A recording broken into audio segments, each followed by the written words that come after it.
उत्तर प्रदेश के कानपुर में सुनियोजित दंगा किया गया। इसको लेकर के पथराव हुआ। 1000 के करीब लोग जुम्मे की नमाज के बाद मस्जिद से निकले और सड़कों पर आ गए। लेकिन पुलिस की चुस्त दुरुस्त कार्रवाई के चलते इस दंगे को मात्र 1 घंटे में कंट्रोल कर लिया गया। ये पहली बार, ये पहला दंगा ऐसा मैंने तो सुना है कि जो 1 घंटे में पुलिस ने कंट्रोल कर लिया हो।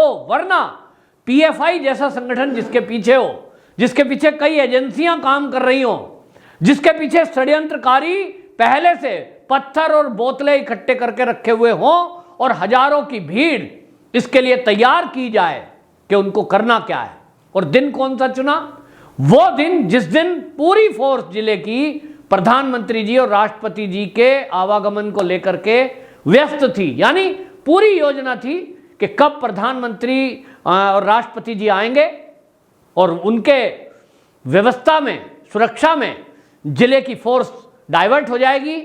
और ये जो एरिया है जहां ये दंगा हुआ, उनको लगता था कि यहां पुलिस रहेगी नहीं और उसके बाद क्या होगा कि हम इस अपने काम में, मंसूबों में कामयाब हो जाएंगे। कानपुर के जो स्थानीय लोग हैं वो ये कह रहे हैं कि ये कोई पहली बार नहीं है कि इस तरह का वाकया किया गया है। हालांकि इस बार उन्होंने विरोध किया। नुपुर शर्मा एक भारतीय जनता पार्टी की प्रवक्ता हैं, उनके बयान को लेकर।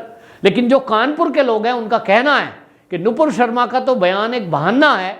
असल में यहां आए दिन इस तरह की घटनाएं होना आम है कि जरा किसी की मोटरसाइकिल टच हो जाए, कोई पैदल जा रहा है, कोई जरा सा मुंह जवानी हो जाए, यहां भीड़ इकट्ठी होकर हमला कर देती है। उस मोहल्ले से निकलना बहुत मुश्किल काम है और बोलते हैं रात को तो कोई यहां से निकलता ही नहीं है। मामला सारा एक अहाता है, वहां मार्केट है, उसको कब्जा करने का है। स्थानीय लोगों ने कहा कि इनके जो आसपास के लोग हैं उनकी प्लानिंग है और इस प्लानिंग के तहत कानपुर की औद्योगिक नगरी, आप सब जानते हैं उत्तर प्रदेश का कानपुर उद्योग नगरी के नाम से जाना जाता था और कभी यहाँ सबसे ज़्यादा चमड़े का उद्योग होता था, यहाँ कपड़ा बनता था। आज वो कपड़े की मिल भी बंद हो चुकी है। आज यहाँ चमड़े का जो व्यापार है लगभग बंद हो चुका है और अगर कहीं टेंडरियाँ चल भी रही हैं तो उस पर एक विशेष लोगों का कब्जा है। तो एक मानसिकता के तहत यहाँ कुछ लोग इस तरह का काम कर रहे हैं। जो कानपुर के स्थानीय व्यापारी हैं उनका कहना है कि यहाँ जो पिछली सरकारें रहीं उनके कार्यकाल में गुंडागर्दी, वसूली, अवैध वसूली, हत्या, धमकाना, हफ्ता वसूली, ये सब चलता रहा, जिसके कारण जो कानपुर के उद्योगपति थे वो कानपुर छोड़कर कहीं और शहरों में शिफ्ट होने को मजबूर हो गए। और इसीलिए आज कानपुर क्या बचा है? आज कानपुर में बड़े व्यापारी नहीं बचे हैं। वहां जो कपड़ा मिल थी उसमें हड़ताल और बाकी चीजें चलती रहीं, जिसके कारण से वो मिल भी एक बार बंद हो गई और अब सब इधर उधर है। तो वहां जो है गुंडागर्दी की वजह से पिछली सरकारों में जो सरकारें आई हैं उनमें भी जो पार्टी के नेता थे, सरकार में बैठे हुए लोगों से उनका संबंध ऐसा रहता था कि पुलिस कार्रवाई नहीं करती थी। अब जो योगी सरकार आई है, जो मोदी सरकार आई है, ये फिर से एक बार कानपुर के लघु उद्योग को खड़ा करने के प्रयास में है।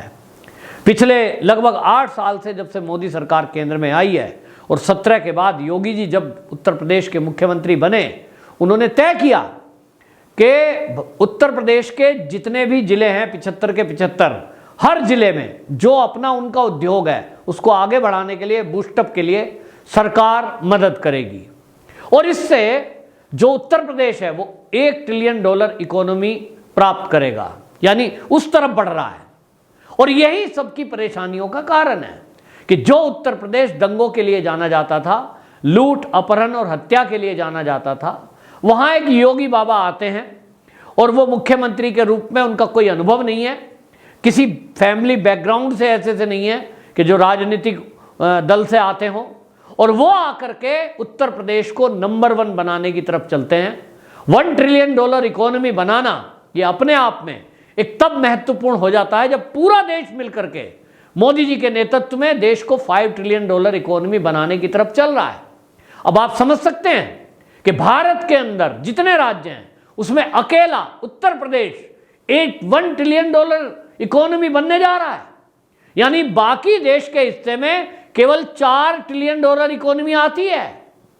और ये जो योगी जी कर रहे हैं, ये ओडीओपी योजना जो इन्होंने लागू की है, ये बेहतरीन योजना है।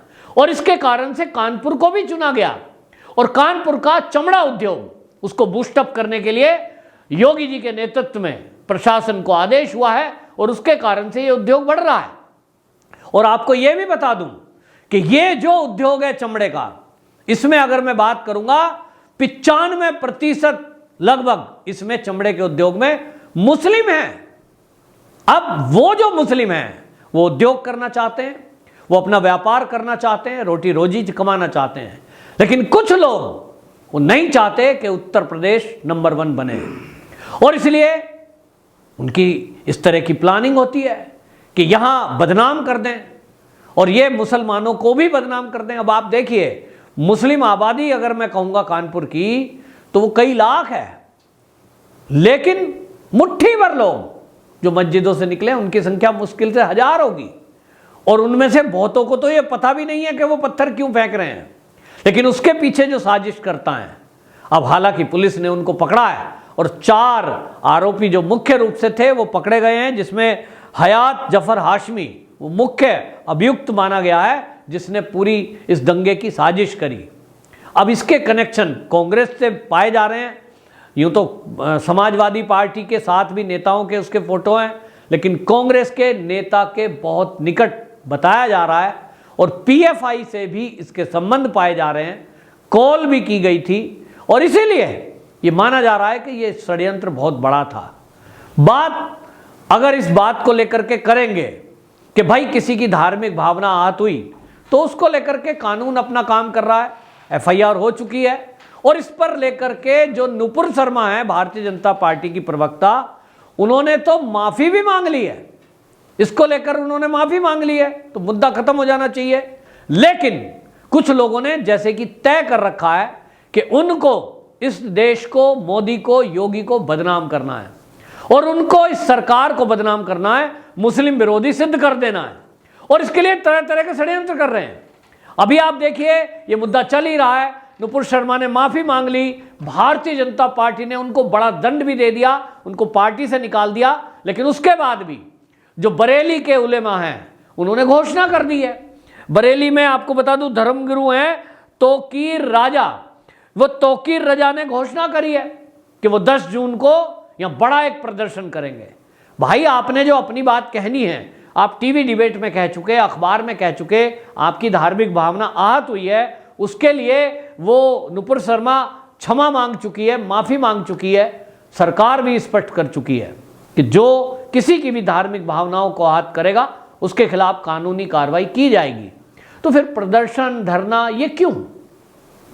इस बात को लेकर के लेकिन कुछ लोग कहीं पीछे से संचालित हो रहे हैं। जो कानपुर दंगे की बातें सामने आई हैं, अभी तक पुलिस रिपोर्ट सामने आई है, उसकी बात माने तो पुलिस के अधिकारी ये बता रहे हैं ऑफ द रिकॉर्ड कि हमारे पास अब तक जो हमने तथ्य जुटाए, जो सबूत जुटाए, जो लोगों से बातचीत हुई है, उन्होंने कहा है हम देख रहे थे कि ये जो हयात जफर हाशमी है इसके पास से आप समझ सकते हैं 9 फोन मिले हैं, 9 टेलीफोन।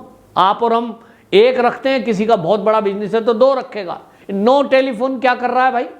इसका मतलब कुछ गड़बड़ है। उन फोनों की जांच की जा रही है। उसके जरिए व्हाट्सएप अकाउंट बनाए गए और फेसबुक के जरिए, व्हाट्सएप के जरिए, इंस्टाग्राम के जरिए ये मैसेज फैलाया गया, यानी जहर फैलाने का काम कुछ लोगों ने किया।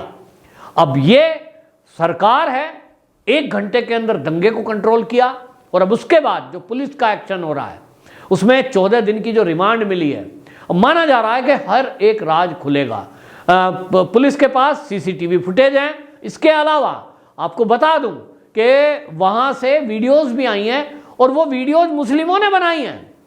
वहां उस मोहल्ले के लोग भी जहां दंगा हुआ है, आपको बता दूं पुलिस के पास जो इंफॉर्मेशन पहुंच रही है वो किसी और ने नहीं दी, क्योंकि जब पथराव हो रहा है 1000 लोगों की भीड़ सामने आपके खड़ी हो, वहां कोई टिक नहीं सकता। हमने वीडियोस देखी हैं, केवल जो उनके ही साथ में थे वो नहीं चाहते थे कि ये दंगा हो, इस तरह की बातें हो। अरे भाई ठीक है, आपको किसी बयान पर आपत्ति है तो आप विरोध प्रदर्शन करने के लिए आप सोशल मीडिया पर कुछ पोस्ट कर रहे हैं, आप वहां पोस्टर बैनर लेकर खड़े हो सकते हैं, आप कोई धरना दे सकते हैं, ये पथराव क्यों? ये जैसा अभी तक पुलिस रिपोर्ट में आया कि पथराव, ये धरना प्रदर्शन के बहाना, ये तो एक बहाना है। धरना प्रदर्शन और विरोध, जितने पत्थर इकट्ठे किए गए, जिस तरह से संदूकों में भर भर के वहां पत्थर लाए गए, बोतलें इकट्ठी की गई, एसिड इकट्ठा किया गया और पेट्रोल बम बनाने की कोशिश की गई, ये सब दहलाने की कोशिश थी। जो प्रत्यक्षदर्शी हैं वहां के, वो तो ये भी बता रहे हैं कि गोली तक चली है। ये बात अलग है कि उस तरह से किसी को नहीं लगी है, दूरी होने के कारण से और पुलिस की तत्परता के जरिए। लेकिन इतना तय है, योगी जी ने एक बार फिर जता दिया है कि योगी जैसा कोई नहीं, क्योंकि जिस तरह से दंगे को कंट्रोल किया गया है, यह अपने आप में एक रिकॉर्ड है कि ऐसे समय में जब एक शहर के अंदर प्रधानमंत्री और राष्ट्रपति जी हों और उस शहर की पुलिस हजारों की संख्या में उनकी सुरक्षा में लगी हो, तो आप समझिए ये प्लानिंग करने वाले तो सोच भी नहीं सकते थे। लेकिन आपको बता दूं, जैसे ही दंगे की सूचना आई, जो कानपुर के कमिश्नर हैं वो 10 मिनट के अंदर घटनास्थल पर पहुंच चुके थे।